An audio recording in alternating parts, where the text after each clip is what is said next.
Well, hello everyone, and welcome to Uncivil Law. For a little stream, I'm continuing my hanging out in South Carolina, and happy to be here. It is windy today and chilly today in Greenville, South Carolina, but the sky is blue. It is pleasant outside, and I have more random legal thoughts to share with you. Two legal thoughts I want to share with you in relation to recent events. One relating to the green card holder, former student guy at Columbia, and one relating to the recent court order relating to the illegal aliens or whatever they were who were being deported in the plane flight and all that stuff. Okay, so those are two things I want to discuss. First of all, with respect to the former student Columbia guy that's been in the news recently, one of the comments I've seen in response to this discussion is that green card is a privilege and that even green cards have to be renewed. And he might have some sort of provisional green card that might therefore be even more like temporary. So its permanency is maybe not as permanent as some other kind of green cards. So that's perhaps a thing. All right. So he has a green card of some description. We know that. It may or may not be provisional. We'll get to that in a second. And it may or may not have to be renewed. We'll get to that in a second. But fundamentally, it kind of doesn't matter either way, because just because it's a privilege doesn't necessarily mean that the government can just do anything it wants with respect to either granting or denying or revoking that privilege. Okay? The fact it's a privilege as opposed to a right doesn't mean the government has an infinitely free hand. Okay? And to illustrate the point, let's compare a green card to something else that you might be more familiar with, a driver's license. All right?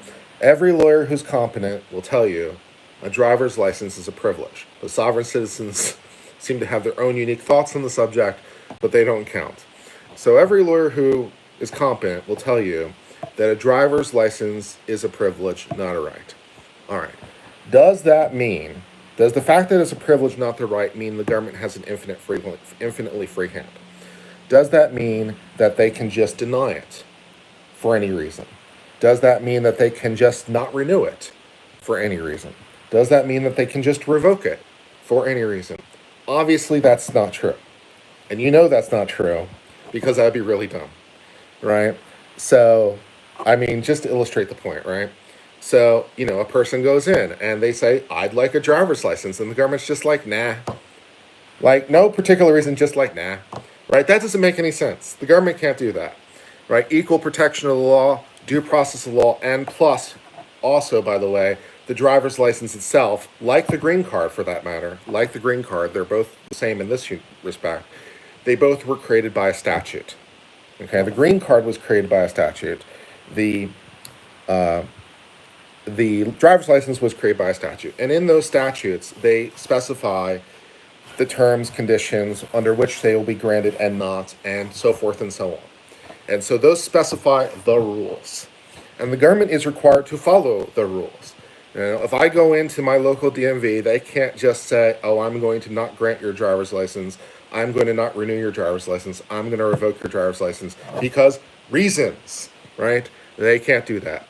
And they particularly can't do it based on freedom of speech. Okay, that's one of the things they can't do. All right. So let's suppose, like, I am a vocal critic of the DMV, which is not exactly like the most outrageous idea, right? I think the DMV sucks, and I think they're horrible, and I don't like them, which is not exactly like the most outlandish perspective. And let's suppose also that I am well known for this because that's my shtick, right? I am the DMV sucks guy, and I want to go around and telling everyone how much the DMV sucks and how much they blow chunks and how they're incompetent and they suck and they should die in a fire, right? They should die in a fire and all those things, okay? Can the DMV not grant my driver's license because of those reasons? Obviously, no. I have freedom of speech. The freedom of speech is specifically to allow me to criticize the government. That's the fundamental point. The fundamental point of freedom of speech is to allow me to say the government sucks. That is its core purpose, is to say the government sucks. So I'm allowed to say the government sucks, and also they can't therefore then deny, revoke, or not grant my renewal because I said the government sucks, even if I said it in stronger language, right? And again, we can get into what constitutes a true threat and what not. But I could even say things like, generally speaking, it would be good if everyone at the DMV died. I don't like the employees. I think all the DMV employees should die, and also I think their blood should flow in the streets. I don't think we should have a DMV. I think they should all be rounded up and killed. Right? That's generally speaking not considered a true threat. It's not considered terroristic threats. That is considered lawful speech, right? And again, the exact borders of that gets a little bit murky sometimes, but let's just take it as a given that everything I just gave as an example would be protected, okay? Because that's probably true, although it can get murky on the edges. Be careful when you're dancing on the edge. But generally speaking, it would be good if the DMV employees all died. It would be good if their blood flowed in the streets. I don't like the DMV director. I hope he gets killed. I hope he gets killed. Someone should kill him, right? I can say all those things and still be within the bounds of the First Amendment. Again, be careful on the edges here as we're dancing on the edge. But we can do all those things. And so even if I said all those things, which I'm not incidentally saying those things because I'm mentioning it, not using it. I'm using it as an illustrative. See, that's also another distinction. I'm not actually saying it. I'm using it as illustrative point to illustrate the point. But even if I actually did say those things, the DMV still couldn't choose to not revoke my permit. They still couldn't choose to not grant my permit, revoke my permit, or not grant my renewal because I said all those things. Assuming all those things were protected speech, which they probably are, again, be careful as you're dancing on the edge. But assuming I was within my bounds as protected speech, they still couldn't not grant my permit because of those reasons, right? Protected speech is protected is basically the fundamental point. If you presuppose the speech is protected, then they can't not do it because of the protected speech. That's the entire point of the First Amendment. That's more the core, right? So with respect to our green holder card guy, right? They granted the permit. They granted the green card, which is a permit. I mean, it's a permit to stay here lawfully, so it's a permit. It is a privilege, but just because it's a permit and just because it's a privilege doesn't mean they can revoke it for any reason they want. And they certainly can't revoke it because of protected speech, okay? Now, can they revoke it for other reasons? As to that question, whether they can revoke it for other reasons, that's where we start, reading the statutes and see why they can revoke it and what grounds those are, right? And can they do those things? And again, as I sort of discussed previously, based on my best analysis with respect to a green card holder, again, green card specifically because it's a particular kind of status, with respect to a green card holder, it doesn't appear that merely committing a crime is sufficient. Now, if they're convicted of a crime, maybe, depending on the kind of crime, but that's a conviction. So, with respect to our Columbia green card holder friend, with his things, did he do things that violate the law? I don't know. If he did, prosecute him, convict him. That's what courts are for. Go do that. Convict him for the crime, put him in jail. That's fine. I have no problem with that. But until you convict him, I'm not sure just he committed crimes works. How do we know he committed crimes unless he's convicted? That's what courts are for. He violated this law. He violated that law. Did he? Did he violate those laws? How do you know? Because reasons. Oh, okay, that's super exciting. Have we had a trial? No. Okay, then what are we talking about? Does the mere fact that we have sufficient evidence to say he did it, is that enough to deport him? Not based on what I can see, it's not, right? So he committed crimes. I'm well, until he's convicted, I'm not sure any of those things work. And again, with all the alternative reasons the government has come up with, don't really work. Okay, his presence here is somehow undermining foreign relations. I'm get out of here with that reason. That doesn't make sense. Now, if he lied on his application, maybe that's a lot more promising. So that's one of the suggestions I heard is that he committed fraud on his green card application. That would do it. But again, of course, that still has to be proven. That doesn't necessarily have to be proven beyond a reasonable doubt. Now, that would have to be proven to clear and convincing evidence. But again, the government still has to come with evidence to show that to be true, right? They can't just say, oh, he committed fraud. They can't just say it. They do have to prove it. In that case, clear and convincing evidence rather than beyond a reasonable doubt.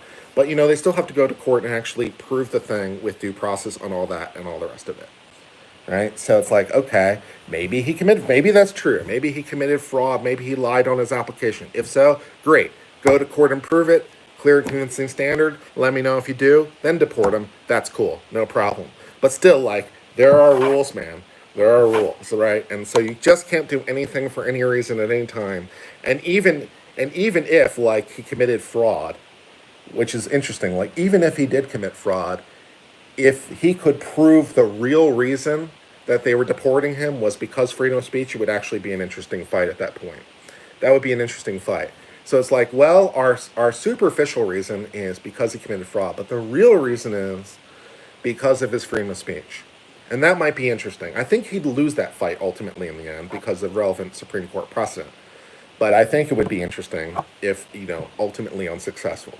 But still, go to court and prove those things. You just can't, magic them into existence. You can't just say, oh, he committed a crime. Oh, he committed fraud. You just can't magic things. There are rules. There are due process. And yes, a green card absolutely comes with due process protection. It absolutely comes with due process protection. To say otherwise is dumb. Even if you say it's a privilege, that still doesn't mean that there's not due process. It also doesn't mean the government can just do anything it wants for any reason. There are still rules. Most of those rules are defined by statute and relevant regs, but still, there are still a rule. So it's okay, there's all those things, all right?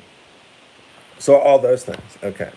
So let's turn briefly so that was one thing I wanted to talk about. The other thing I wanted to talk about was with respect to these immigrants who are recently being deported, these Venezuelans, I believe they were, with the plane, and they landed in Venezuela and all the rest of it. I'm right, okay. With respect to those people, the president, as I understand it, was invoking a statute. He said, I'm invoking the Alien Enemies Act of 1798 or whatever it's called. I'm like, okay, cool. Well, you know what I know about the Alien Enemies Act of 1798, even though I'm probably getting the name wrong? You know what I know about it without even knowing exactly what it's called? You know what I know about it?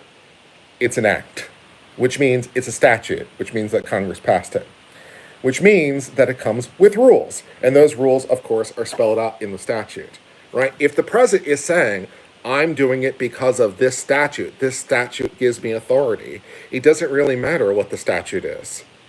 It doesn't matter at this point what the statute is, because he's like, well, this is the reason I can do it. I'm using that statute. This is the point. This is the source of my authority.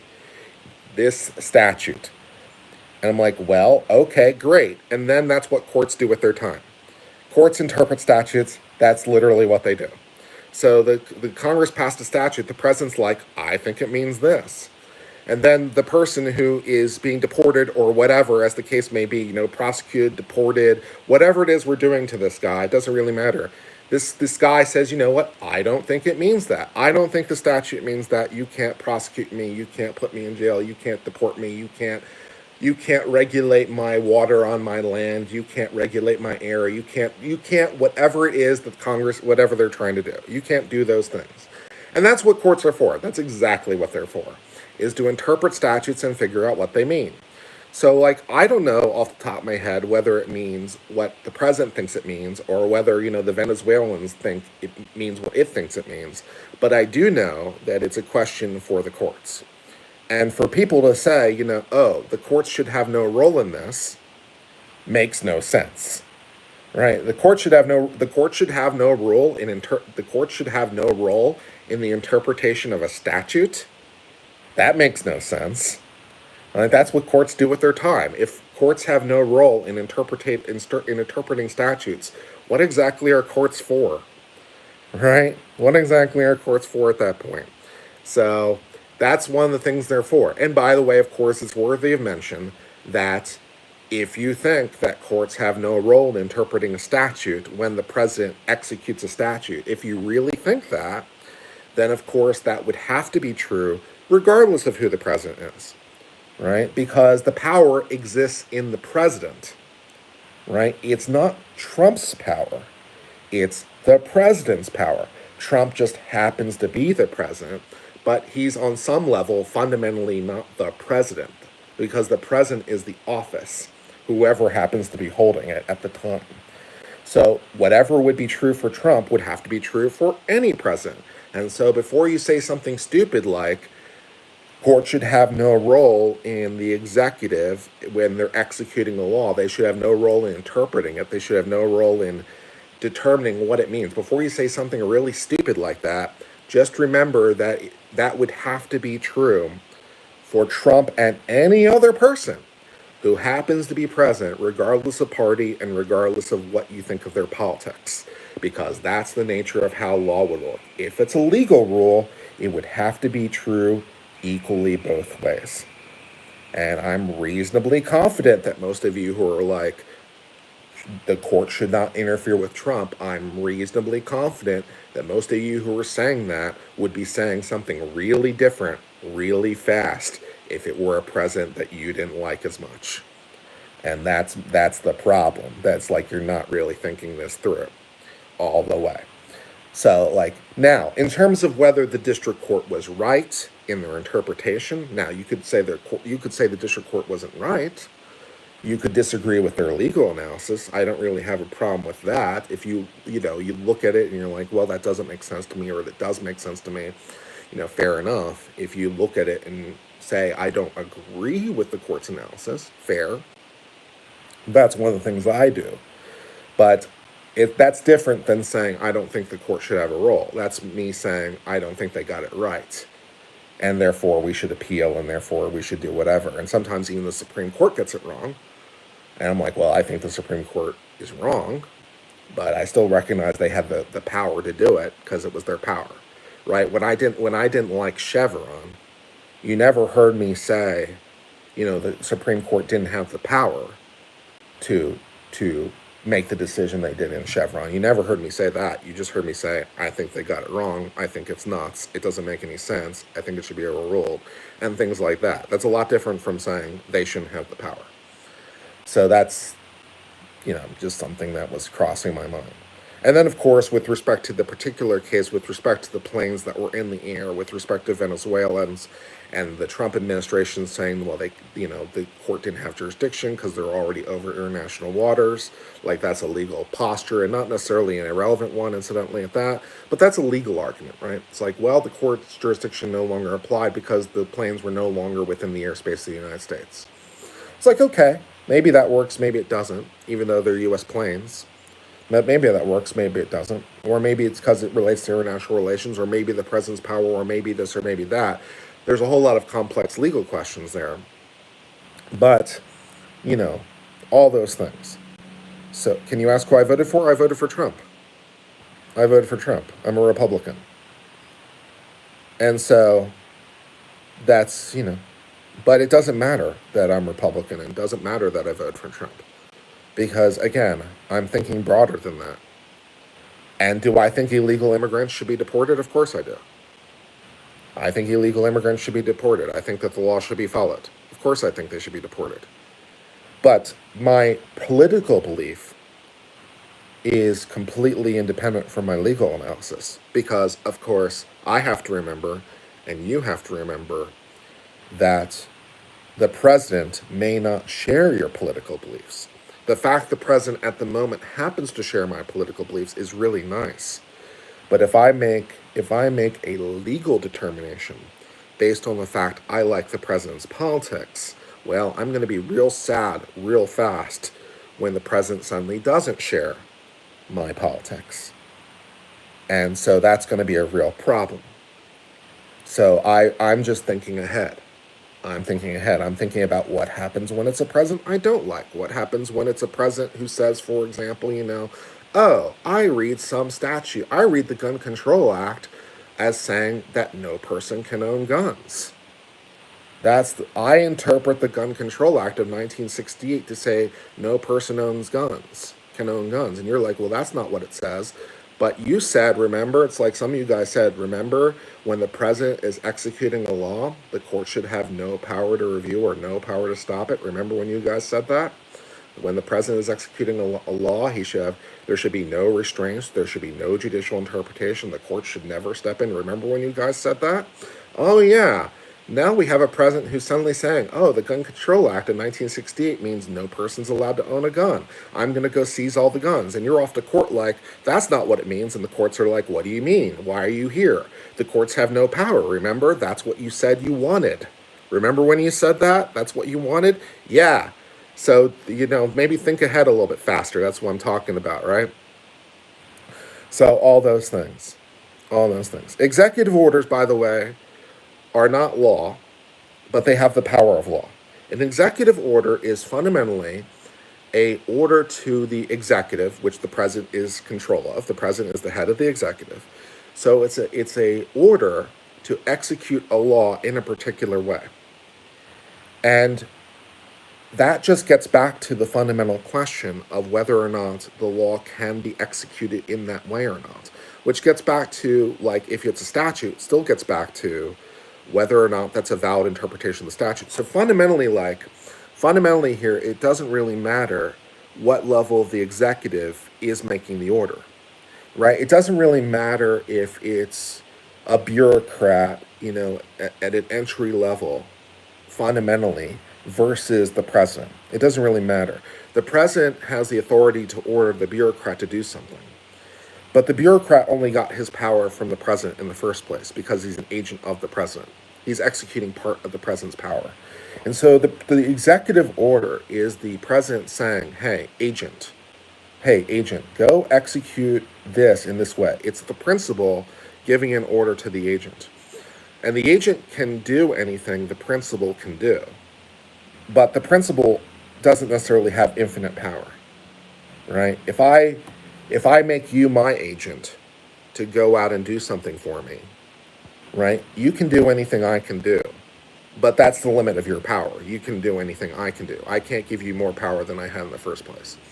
So an executive order is valid to the extent it would be a correct application of law.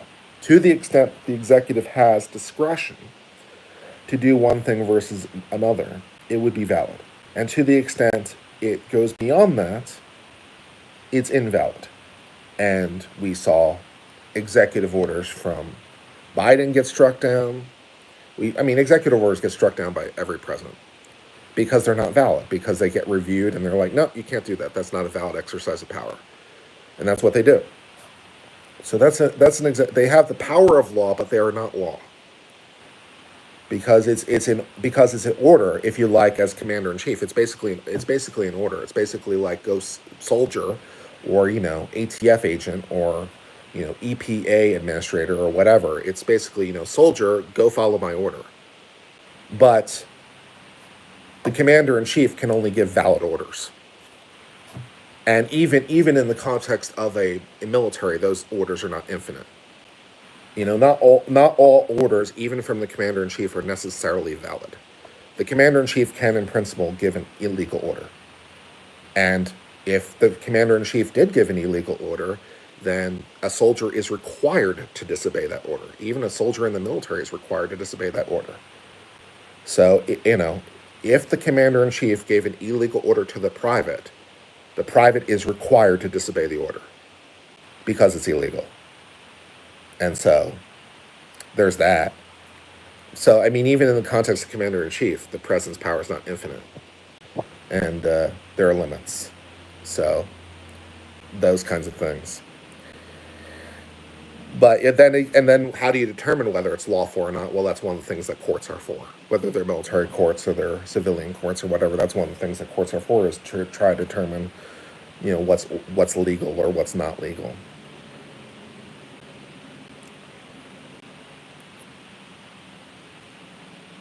Imagine caring what some judge is trying to destroy the country from within does. See, you're not understanding.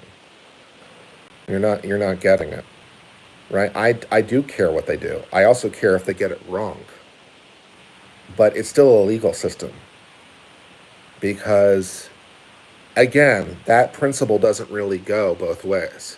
Right? Because, as I'm sure you can appreciate, if you think about it for a second, there are many people on the left who genuinely believe that what Trump is trying to do is destroying America from within. So if a left member of the court said, imagine caring about what this judge who's trying to destroy our country from within. If a member of the left said that because it was a conservative judge who did whatever, right? Then I would say that's an invalid thing to say. Right? That's an invalid thing to say because, what is destroying the country? What does that mean? Is interesting, but we're here about purely legal questions. That's what we're trying to do. And honestly, to some extent, I actually don't really care what the judge's motivation is. I just care whether or not they come up with the right legal answer. That's all I care about. I just want them to do their job correctly. So I don't really fundamentally care whether or not it's a Trump-hating judge who, hates everything the president does. I don't give a shit about that. The only thing I care about is whether or not the judge is getting it right. And if the judge is getting it right, the fact that he's Trump hating means two shits to me, and should mean two shits to you, incidentally, by the way, because we're presupposing the judge is getting it right. And if that's the right legal answer, it's the right legal answer regardless of whether they hate Trump or not. It doesn't matter, right? All that matters is that they're getting the law right, right? Their hatred is irrelevant, So, that's how I think about it. And, again, I can say, oh, I think this judge got it right, or oh, I think this judge got it wrong. I criticize judges all the time. It's one of the things I do on my channel. And, therefore, so-and-so should appeal, or therefore this should be reviewed this way, or whatever. But I do care about the courts because I care about the Constitution, and I also care about Article 3. So there's that. I care about Article 3 just as much as I care about Article 2. They're both really good articles. I like them both. I also care about Article 1. I also care about the other articles. They're all great. There are many great articles and some amendments there too. I care about them all. They're all fantastic. So I care about a Trump-hating judge because I care about Article 3, which is part of the Constitution, which I care about. So there's that. So all those things. What's my background? Well, I've been a lawyer I started law school now. Geez, how long has it been? 21 years? Yeah. So I've been studying the law for 21 years, and I really like Supreme Court cases in particular, and I read a lot of them because I really enjoy it. That's my background. It's like I like Supreme Court cases. I read Supreme Court cases a lot. I'm generally considered, among my peers on the law tube, generally considered to be the most knowledgeable about the Supreme Court and the Constitution. I'm generally considered to be the most knowledgeable. And the reason I got that way is by reading a lot of cases. That's the way I got that way. So, yeah. Do I still practice? No, not at the moment. I don't. No. I'm just doing the full-time YouTube thing. Although that's not completely true, to be honest. I do some consulting work. Last year I did a Supreme Court brief. Ultimately wasn't filed by my client, but I worked on it. They paid me. So I do some consulting work. So I do some legal work on the side, but it's not full time. It's just occasional legal work. But yeah, I still do some legal work, but principally I'm a law tuber, and that's what I do at the moment.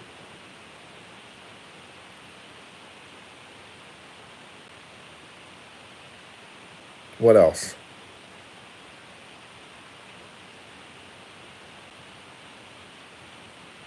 Yeah, I'm licensed in Virginia and Texas, and the Supreme Court, and the Court of Appeals for the Federal Circuit. Do I think the Supreme Court should be replaced by AI? Absolutely not, no. Why don't I practice law as well as I know it? Well, for the moment, I'm trying to make the LawTube thing work. I'm trying to make this law work and trying to make this, I'm interested in trying to help people understand the law, and interested in trying to be a good commentator. That's what my interest level is right now. So that's why. But, if a good opportunity came along to be a law professor or, a specialist in federal appellate law, I might do that if the right opportunity came along. But, at the moment, this is something I'm trying to build something for myself, which seems like a perfectly valid way to go about things. So that'd be why. What else can I answer for you?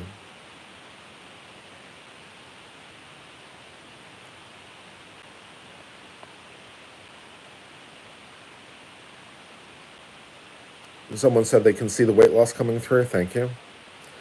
The journey continues. Pancakes or waffles? Waffles. Waffles for sure. Where I'm at in South Carolina, near Greenville. In the upstate.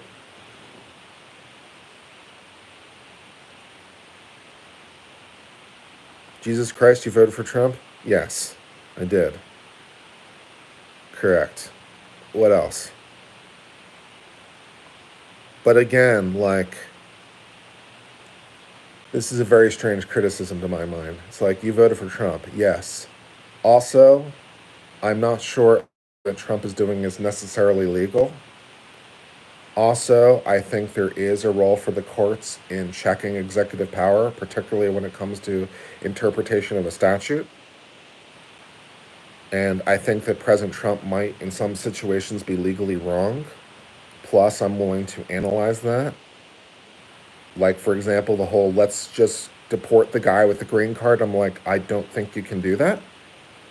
And they're like, here's the reasons we want to do it. I'm like, I don't think any of those reasons work. I don't think you can do it for any of those reasons. I'm like, so it's a very strange criticism in my mind. It's like, you vote for Trump, yes. You like Trump, yes. You support Trump, yes. You're also willing to say that Trump might have violated the law. Yeah. You're also willing to say that the courts might be right. Yeah. You see validity in some court, which court that is another set of problems. But you see validity in some court saying, okay, the president can't do that, and that, yeah, I see. So that's a very strange criticism in my mind. It's like, why do you care whether I voted for Trump or not? Don't you just care about whether or not I'm getting the legal analysis correct? That's the goal, is to get the legal analysis correct.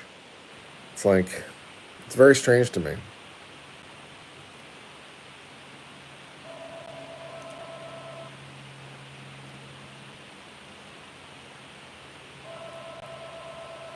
Are auto-signed pardons legal in your view? If the president directs them to be, yes, the law is clear on this point. That's been already clarified by law. As long as the president directs it and orders it, yes, that's fine. The president could even have someone else other than him sign the thing as long as he was ordering it to be done. So yeah, the law's clear on that. It basically gets fundamentally down to what is a signature, and the law on this is very clear. Like, the law is basic as shit on this issue. It's really simple. A signature is any mark a person makes or directs to be made that they intend to be their signature.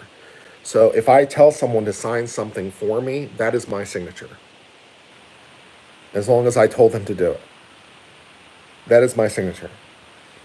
And yeah, if I was like, machine, sign these things for me. Okay, machine, you're the boss. So yeah, an auto pen signature, no problem. Completely legal, no problem. Because the person whose signature it is directing it, they're ordering it, they're doing it for the purpose of being their signature, no problem. Easy legal question. Give me a harder one. Give me a harder one.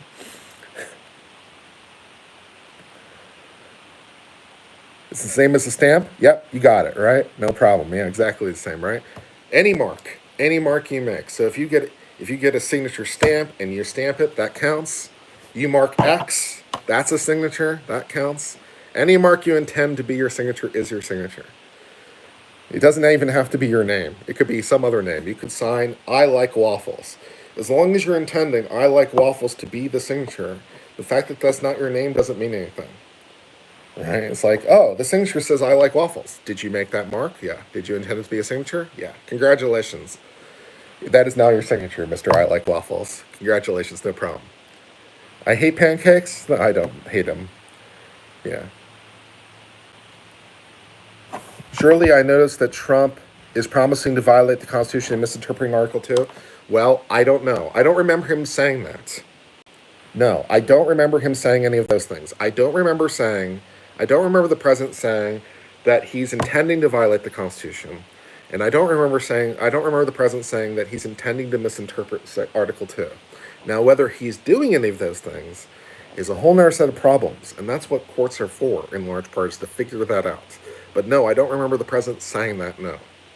How do I think Trump has done so far? Generally, I'm very positive of him. I like what he's been doing so far. Yeah, I signed my name Santa Claus for a year. Yeah, there you go. It works. No problem. Easy peasy. It's like, give me a harder one, right?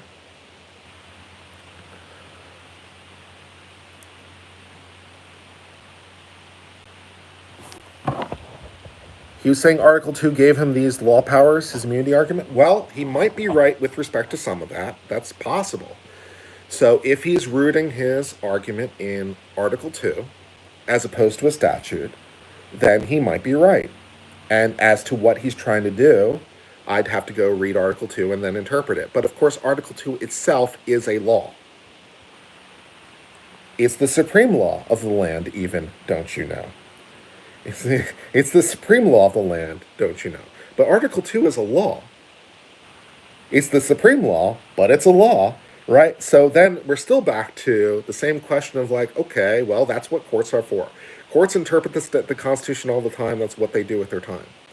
So with respect to, okay, he's not doing this because of a statute. He's doing this because he believes Article 2 gives him the authority. Maybe it does. Maybe it does. Maybe it's part of the core power of the president. Maybe that's true. How do we know whether it's true? Well, that's what courts are for. And how do we determine that? Precedent, among other things, is how we determine that. With respect to immunity, like, that was an argument that was raised. And there was some precedent on that issue. Not necessarily in the context in which Trump raised it. There was precedent relating to civil immunity, which then the Supreme Court had to interpret as to whether or not that extended to the criminal context or not. But there was some precedent relating to immunity before the Supreme Court had to decide the question. And then they had to decide the question about whether or not the president has immunity. And that, of course, is a legal question. They were making the determination based on Article 2. They're like, this is part of the inherent nature of Article 2. And, you know, you can agree or disagree with that decision, but that was the Supreme Court making that decision. The president's like, I think I have immunity. And the Supreme Court's like, I think you're right. That's what the Supreme Court does with its time. So the president saying, I have immunity, wasn't a violation of Article 2. He was right. Because the Supreme Court interpret it that way, and that's what they do with their time. So that's how that works. So, yeah. If the student's case gets to the Supreme Court, is the government stuck with their original jurisdiction, or can they swap to something more defensible? Their ability to swap is going to be... They're unlikely to be able to swap. No, they can't swap their rationale. They can swap their legal theory, but they can't really swap their rationale. So they can't say this, they can't really change the reason. Although they could argue, for example, we had reasons we didn't tell you about, maybe, depending on the nature of the level of review. But principally, they're going to be stuck with their rationale because of due process reasons.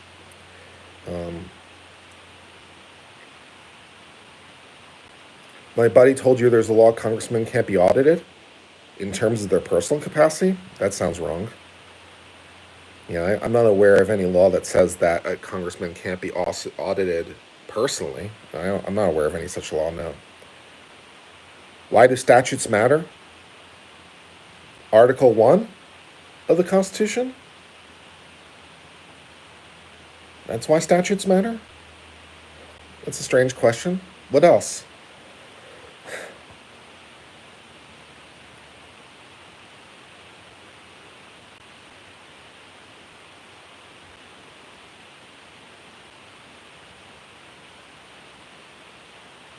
You've been sick all weekend? I'm sorry to hear that. 25 pounds, that's a lot of weight.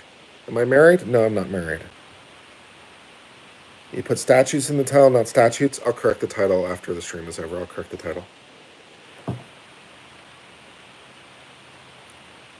I'll correct the title after the stream is over. I can't do it on mobile. I'll correct it when I'm done. What else?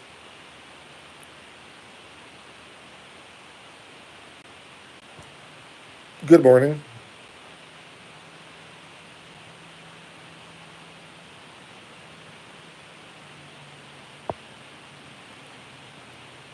I'm too calm? Well, I don't have to be necessarily feisty every single day. Nor do I necessarily want to be feisty every single day. Like, if I can remain calm, that's not necessarily a bad thing in my day. Where am I at in South Carolina? Near Greenville. How's the East Coast treating you? Treating me great. Thanks for asking. Why does Bro look homeless? Do I look homeless? Well, I'm obviously inside a home, so I'm not sure how homeless I look, but noted. Do I watch Trump rallies? Yeah, I've watched many of them. I've watched many of the Trump rallies. Title fixed? Thanks, Tony. What's better, TD's or Tigertown Tavern? Well, I don't know if Tigertown Tavern still has it, but they used to have dollar burgers like at least once a week, and they were really good. Although TD's has Top of the Tavern, which isn't as big a deal these days because now you can drink on Sundays, but you didn't used to be able to. But I still have lifetime membership up there, and they're still there. I'm not sure how many people still go to Top of the Tavern, but it's still there. South Carolina, by the way, was interesting in terms of its liquor law at the time. I graduated in 2004, and I don't think it was till 2005 that South Carolina changed its liquor law. And South Carolina had two kind of weird things about its liquor law. South Carolina had two weird things about its liquor law. One was you couldn't get a drink on Sundays unless it was a private club, which Top of the Tavern qualifies as a private club, right? The membership fee is like $10 or something. It's kind of, and like you have to join like 24 hours in advance or something. Overtime, which used to be below back streets, but it's not there anymore. Overtime used to have the same thing, like, oh, you have to be a member of the club, but it was really easy. But then, like, of course, all the bars, when they closed at midnight, closed at 11:59 p.m. on Saturday, like all the students would go over to overtime or go over to Top of the Tavern because you couldn't get a drink on Sunday, which was hilarious. Even at a restaurant, you couldn't get a drink on Sunday, which was really hilarious. That was really weird. And then the other thing that was really weird. The other really thing that was really weird about South Carolina law, and I don't think they changed it till 2005. The other real thing that was really weird about South Carolina is they didn't have free pour. They only had mini bottles. So, like every bar you've probably ever gone to, you know how they have liquor bottles? You know how they have liquor bottles? And they like pour the liquor bottle into the drink? Yeah, that's called free pour. And South Carolina didn't have free pour. It was mini bottle only. So if you wanted liquor, you had to buy it in mini bottle form. And so that was weird. Although on the plus side, it did lead to the fact that you got really consistent drinks because it was the same amount of liquor every single time because it was in a mini bottle. So that was nice. So it was the exact same thing every single time was nice. And then also, I don't know if this was a South Carolina specific thing because of the mini bottle thing, but we used to do some like really weird divisions to save money. And I've been to other bars before, like in other states, and asked for this, and people had no idea what I meant. So I don't know if this is like a Clemson specific thing or if this was a South Carolina thing, but it was definitely a thing at the time. And I don't know whether or not they're still doing it, but it was still a thing at the time. We used to ask for things like, give me 3 drinks 5 ways. Right? So what we meant by that was like, give me 3 mini bottles, but put it into 5 glasses. And so we used to do things like that to save money. So it's like, give me 2 drinks 4 ways, or give me 3 drinks 5 ways. And I've been to other bars in other states, and they're like, I have no idea what you're talking about. So I don't know if that was a mini bottle thing or if that was a South Carolina thing, and I don't know if they're still doing it, but it was definitely a thing at the time. So those were some fond memories. Mini bottle only, no liquor on Sundays, and let's split 3 drinks 5 ways to save money. Oh, that's funny shit. Good times. So interesting times for sure. But yeah, I guess I'd give it to uh,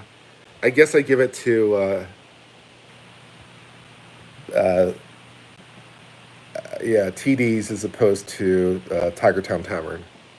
So yeah.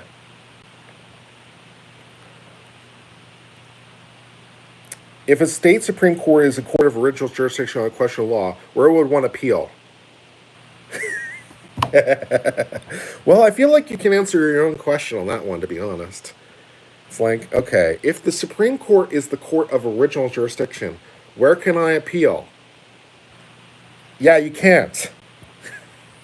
You can't appeal. There's nowhere left to go. Depending on what they're doing, maybe you can go to the legislature to get the legislation changed. So you might be able to appeal to the legislature, but you're out of court appeals. That's sort of self-evident in the question, but yeah. Oh, then also while I was thinking about this, I was still noticing like people were like saying in chat or saying in comments. Someone was saying basically like, basically like no innocent person should ever go to prison, or you know, every innocent person should be freed from prison. And I'm like, well, that's a good idea, but it's like I only know really one fundamental way to do that.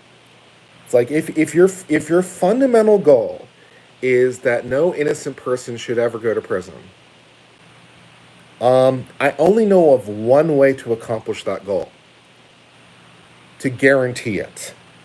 And I don't know that you want to do that. So, therefore, I can't guarantee it. Um, and yes, there's a risk that innocent people might go to prison, and that's not great. But there's only one way I can guarantee it, and you don't want to do that. So let's not, because that sounds like a bad idea. So yeah, you want perfect? Yeah. Well, that's a challenge. That's a challenge. How do you compel the state supreme court to obey its own state constitution? You don't. You don't. Again, your only real remedy here is to the legislature. Your only real remedy here is a constitutional amendment. Your only real remedy here is to the legislature. Your only real remedy here is to modify the state Supreme Court's power. But how do you fundamentally prevent the state Supreme Court from abusing its own constitution? You don't. Because the only way to do that is to like strip them of the power, and you don't want to do that either. It's like yeah, this is the thing you're asking me. Like it's like how do you guarantee that a state supreme court doesn't like misinterpret or abuse the state constitution? How do you guarantee that? And I'm like, well, I only know of one way to do that. I only know of one way to guarantee it. And I'm like, I don't think you want to do that. So let's not do it. Yeah, let's not do that. Right? I only know of one way to guarantee it. So yeah. How do you guarantee a court never gets anything wrong? I only know of one way to guarantee that. And I don't think you want to do it. So it's like yeah. And the best you can hope for is trying to abolish prisons. You got the answer. That's right. Yeah, that's the answer. You figured it out, right? That's the only answer. If you want to guarantee that no innocent person goes to prison, the only way to guarantee it is to never send anyone to prison. That will do it. I can guarantee it. Then I can guarantee it, right? If you never send anyone to prison, then I can guarantee that no innocent person goes to prison. Then I can guarantee it, and that's the only way I can do it. If you want to guarantee the state Supreme Court never misinterprets the Constitution, the only way I can guarantee that is to prevent them from ever interpreting the Constitution. That's the only way I can guarantee it. So it's like, yeah, this is like, you're not the. It's like so. Otherwise, someone has to make a. Otherwise, someone has to make a decision, and if human beings are making decisions, human beings are sometimes wrong. Right. Right. The only other alternative is a human being or group of human beings has to make a decision. And since human beings can be wrong, that means that some people inevitably will get screwed. It's unavoidable because people aren't perfect. So, yeah. So it's like, and we try to put a lot of systems in place to prevent that from happening, but there's no fundamental way to completely avoid it. It can't be done. Either you need to like maybe if angels, maybe if we had angels as judges, maybe they wouldn't make mistakes. Maybe angels. But since we don't have access to angels to be judges, since all we have is human beings, We're stuck with this, people. It's as good as it gets. So if we had angels as judges, maybe we wouldn't need law. But since we don't have that, this is the best we can do. So, and also incidentally, I'm not even sure that angels can't make mistakes because they're not God. So maybe even angels can make mistakes. They presumably don't sin, but I'm not sure that's necessarily the same thing as not making mistakes. Because I don't think necessarily angels are even perfect. Because if they were perfect, they would be God, and they're not God. So not even angels are perfect. So unless we have God Almighty Himself as a judge in every case, I think we're going to have to find something else that inevitably leads itself to the possibility of mistakes. Yeah, yeah, exactly. So unless God Himself is judging, then mistakes will happen. So, yeah.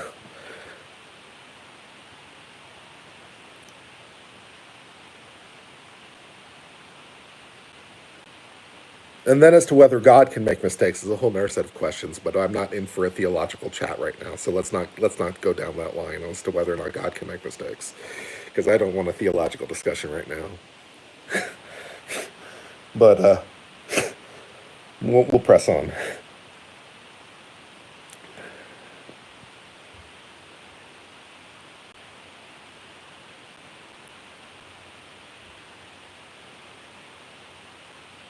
What else can I answer for you? I'm having fun. It is cold and windy out there today. I'll tell you what, man, it is cold out there. Am I religious? None in particular. None in particular.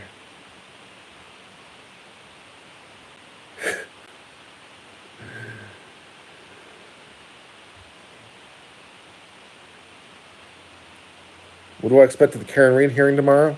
I'm not sure even what's up. More shenanigans, I'm sure. More shenanigans, I'm sure. Having corned beef today? I don't know. I'm in my continuing quest to not eat things. That is my goal, is to not eat. My continuing quest to not eat things is going very well. So, I'm going to continue to try to not eat. Not eating, not eating is nice. The Monjourno continues to work. I continue to remain happy. Food is overrated. Food is overrated. Oh, Lord.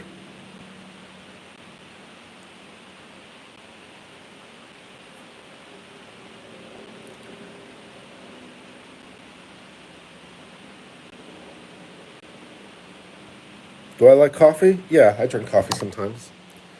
I usually put heavy cream in it if I can get it. So I get a little bit of fat in there, and usually just a little bit of sweetener, non-calorie sweetener if I can get it. And I like it over ice. I don't like my coffee hot, so I like it over ice. So, but just drip coffee is fine. It doesn't have to be espresso. So drip coffee over ice. My go-to drink at Starbucks is usually double espresso on ice with heavy cream. It's my go-to order because it's quick and easy, and you know, whatever.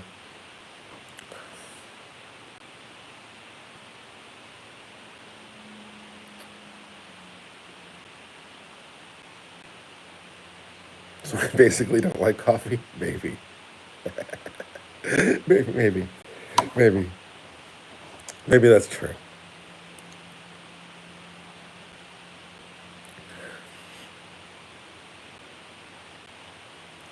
You want to tell you how great your smoked ribs turned out? I don't mind you telling me. It's just easier to resist food these days. In order to assert one has made a mistake, one possesses greater authority and jurisdiction. Well, I don't think that's true. I mean, for it to matter, maybe. But I have freedom of speech to say anyone made a mistake, and so do you. Right? We all have freedom of speech, so I can say the court got it wrong. Now, that doesn't necessarily mean anything. That doesn't, change the reality, but I have absolute freedom of speech to say a court made a mistake. I have absolute freedom of speech to say the Supreme Court made a mistake, and I have, and I do. And sometimes the Supreme Court eventually agrees with me, right? Because I was saying for a long time Chevron is stupid, and then eventually the Supreme Court came around to my way of thinking. Took them long enough, lol, but eventually. So yeah, I definitely have the ability to say you made a mistake, even if I don't have authority to do anything about it. Yeah. Yeah. And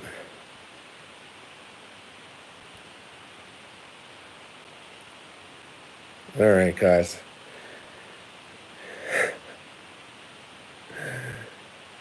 Has a lower court ever corrected a higher court? Well, it depends what you mean by corrected. Um,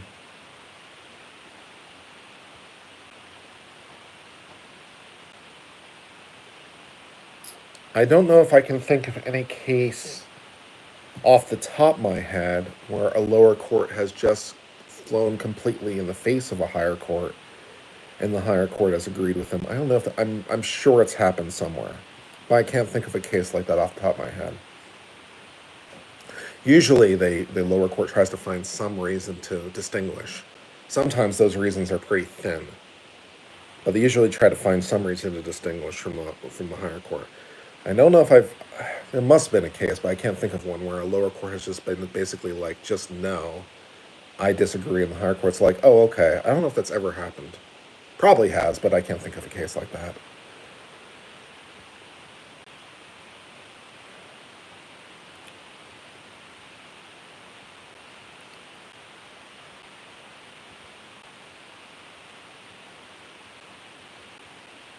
School board video, that was pretty interesting. Oh, by the way, for what it's worth, by the way, as long as we're talking about freedom of speech in school boards, and we were talking the other day about the issue of the therapist with freedom of speech, and whether the therapist, for example, can do the conversion therapy or not.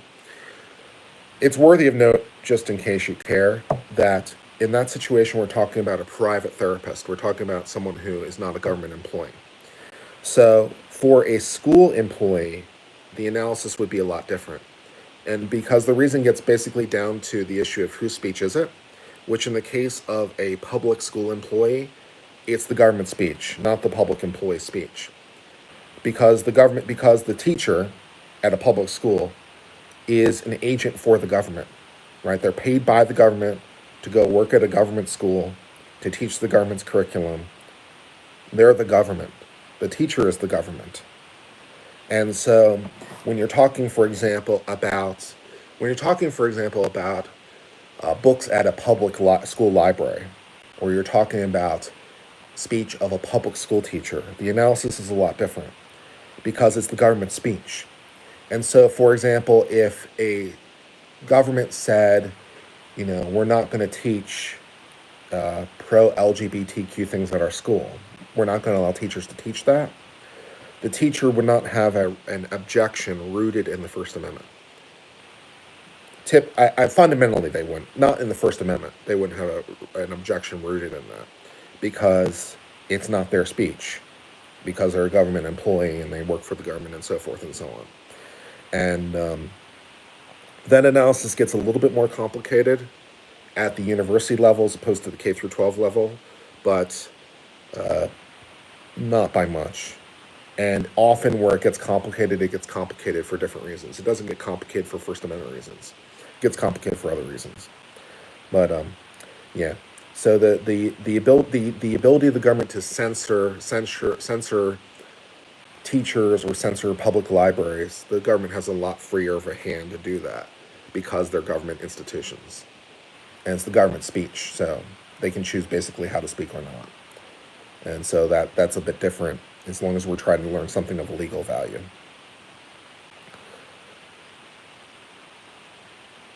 Yeah.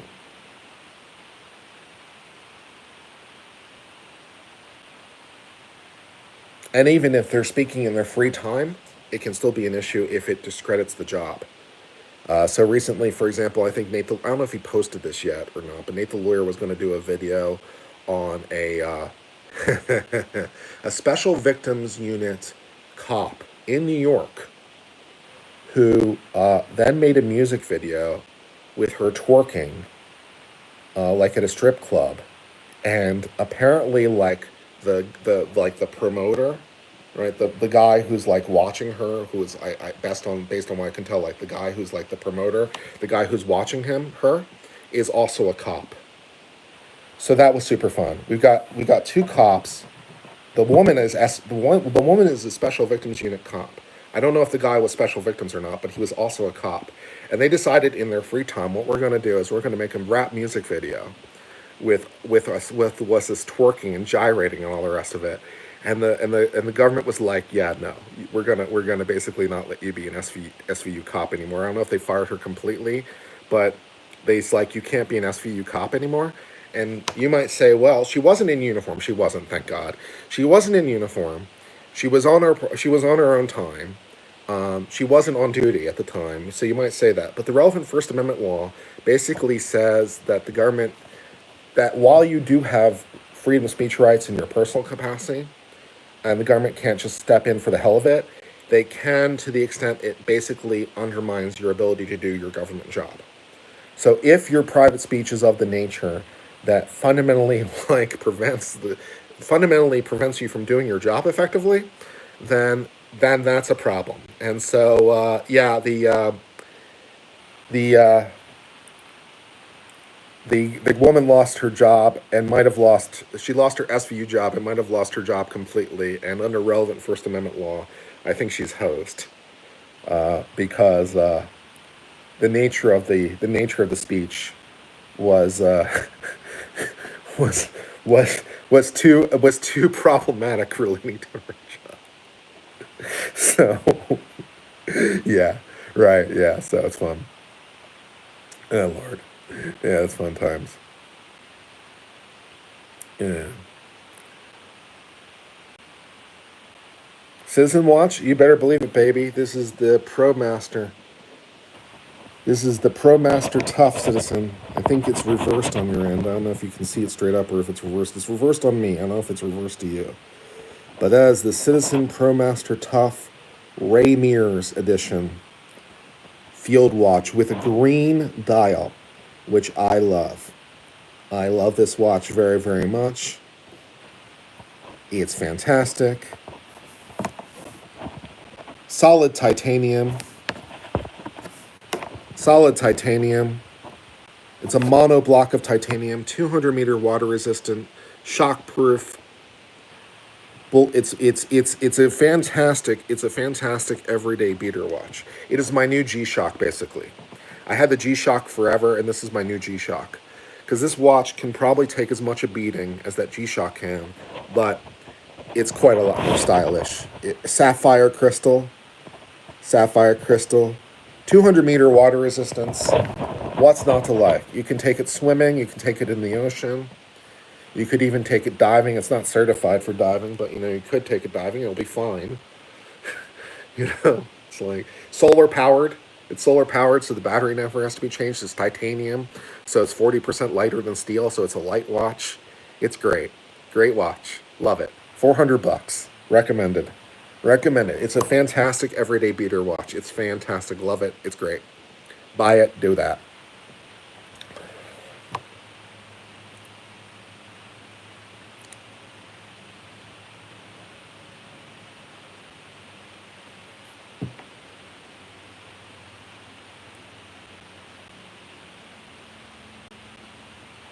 And Citizen EcoDrive is really cool.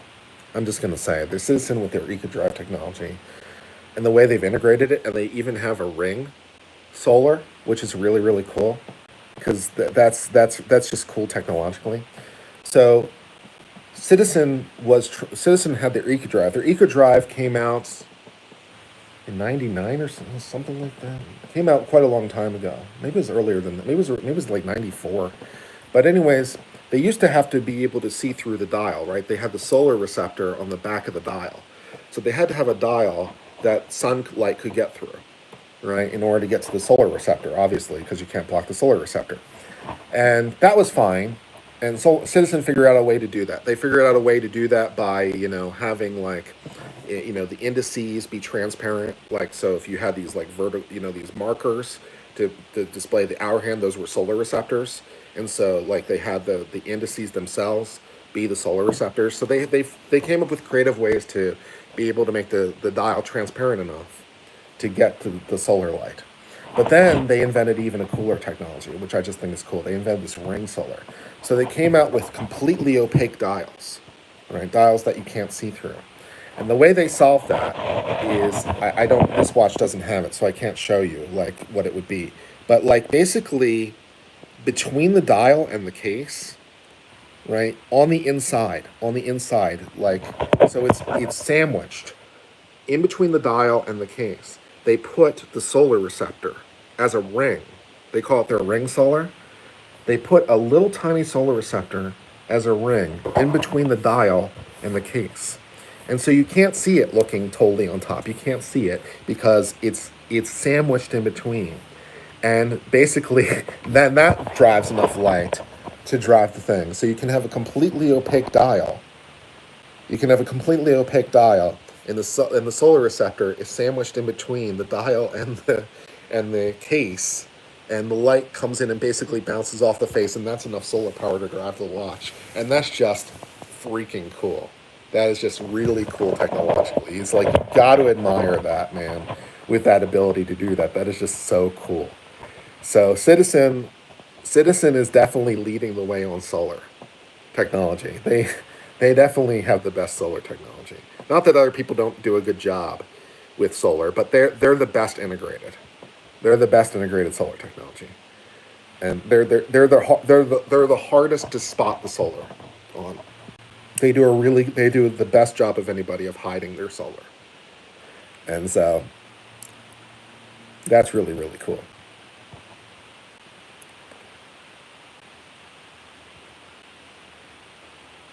Citizen makes some really cool stuff. Citizen makes cool stuff. Seiko makes cool stuff. Although Citizen arguably these days is like even better than Seiko, because Seiko's gotten a little bit expensive for what it used to be. Seiko used to be a lot cheaper than what it is. So Citizen arguably is better than Seiko these days, although that's very debatable. Seiko makes cool stuff. Citizen makes cool stuff. Citizen's technology is better on their solar. Seiko has some solar stuff, but Citizen's technology is better. Again, it's not massive, but Citizen does a better job of hiding it than even Seiko does. So there's that. Plus, I think it just looks good on a titanium bracelet. It just looks really sharp on a titanium bracelet. Looks good.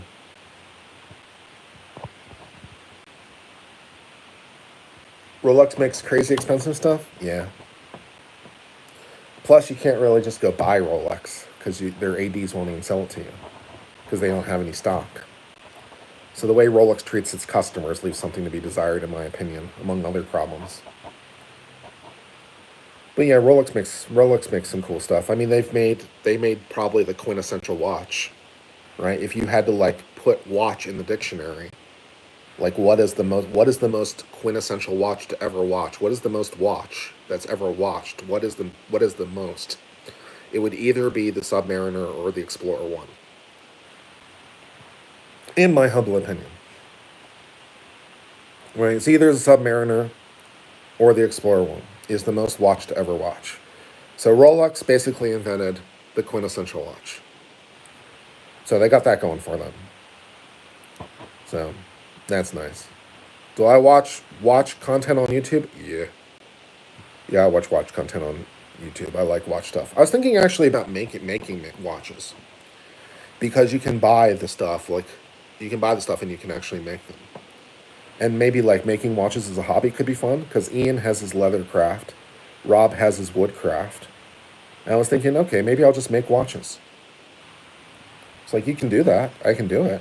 It's like, I can just make watches. I can just get all the components and I can make them. And that might be fun. But then, of course, like, who would buy them is a whole other set of problem. Like, who would buy the watch? But, because who would buy a watch from me as opposed to, like, someone else? I mean, I can sell them basically for, basically what it costs to make it. But you could arguably buy watches cheaper than that. So I'm not sure who would buy the watch, but I was thinking about maybe picking up watchmaking as a hobby. It could be fun. Rob says, to make something. Like Rob makes wood, Ian makes leather. It's like, maybe Uncivil can make watches. Maybe that can be my contribution to the thing. Could be fun. Put a Seiko movement in there, call it a day. No problem, right? Easy peasy. Just pick my favorite Seiko or Eda movement and call it a day. Easy peasy, right? No problem. I could collab with Ian for the straps. That's true too. I could collab. That'd be great. That'd be fun. We could have the Law Tube watch. That'd be good as shit. Yeah, we could do a collab with Ian. That'd be cool. Yeah, I could collab with him. We could manufacture the watches. Watches by Uncivil, leather by Ian. Sounds promising.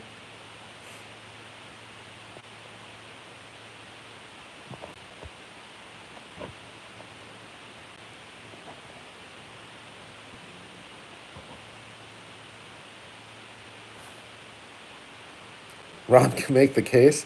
What, out of wood? I don't know if that'll really work. That'd be interesting though if he made a wooden case. That'd be really interesting.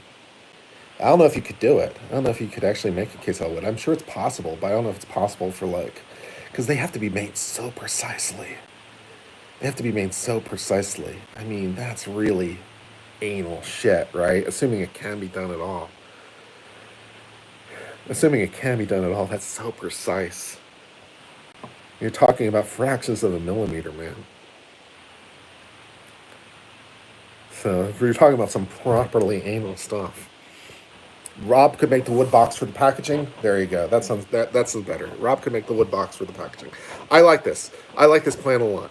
All right, we're gonna do it.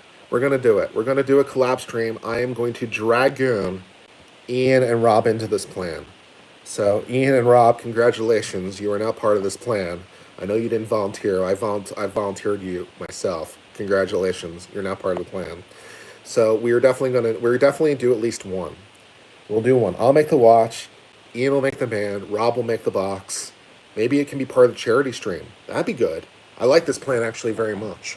We could do it for charity like next year. This would be good. And we could do it as a charity stream. This is a good plan. I'm liking this plan even more and more with every moment we speak. This is a great plan. I'm liking this plan more and more. So I'm going to do it. I'll probably do it as a diver style. I'll do like a diver style watch. Quartz, almost certain. Well, I don't know if I'll do quartz or automatic. I might do automatic just because it might be more fun. And we'll put a sapphire crystal in there. I don't know how I'm going to guarantee water resistance, though. Its water resistance may be questionable. We'll do our best, though. Holy shit. I mean, a lot of those watch crystals are just held in place with friction in the first place because you insert them from the top, and then of course the pressure of the water pushes on the crystal, which just forces it more into place. So I can probably guarantee water tightness, ish.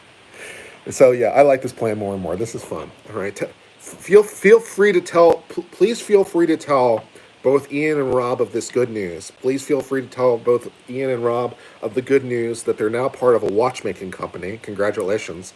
And we'll see how it goes. And then I have to figure out what to call the watch company. I guess I can just call it the Uncivil Watch Company. That might be fun. Or we could call it Esquire, the watch company. I don't know if I want to call it Esquire. That sounds dumb. Uncivil actually sounds better for a watch company. That actually sounds kind of cool. Uncivil Watch Company. It just says Uncivil on the dial. That sounds promising. I might call it the Uncivil Watch Company. That sounds fun. Trademark pending. But we'll get back to you on that one, on the name. Yeah, this sounds fun. Please feel free to tell Rob and Ian the good news. Well, all right. I'm gonna sign off for now. I've been on Civil Law. This has been fun. Until later, my friends. I hope all. Can I have a student make your logo for practice?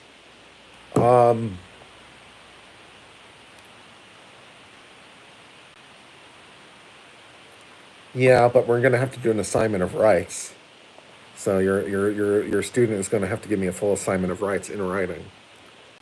So as long as they're okay with that, then sure. Yeah. Bee fish watches? Ooh, actually that's kind of cool. Bee fish watches. That's actually interesting. I like that. Bee fish watches? That actually sounds badass. Yeah. Bee fish watches. That's cool. And like because you got the aeronautical and nautical theme. Oh, that's so cool. You got aeronautical naval themes built right into the watch. Oh yeah. Bee fish watches. We could definitely have some sort of bee logo. Bee fish logo. This might be the best idea I've ever heard of in my life. Bee fish watches could be a thing. Trademark pending. Trademark pending, trademark pending, trademark pending. I've been on civil law. Until later, my friends, I'll talk to you. This has been a fun stream, man. I'll talk to you again soon. Love you lots and goodbye. Lol.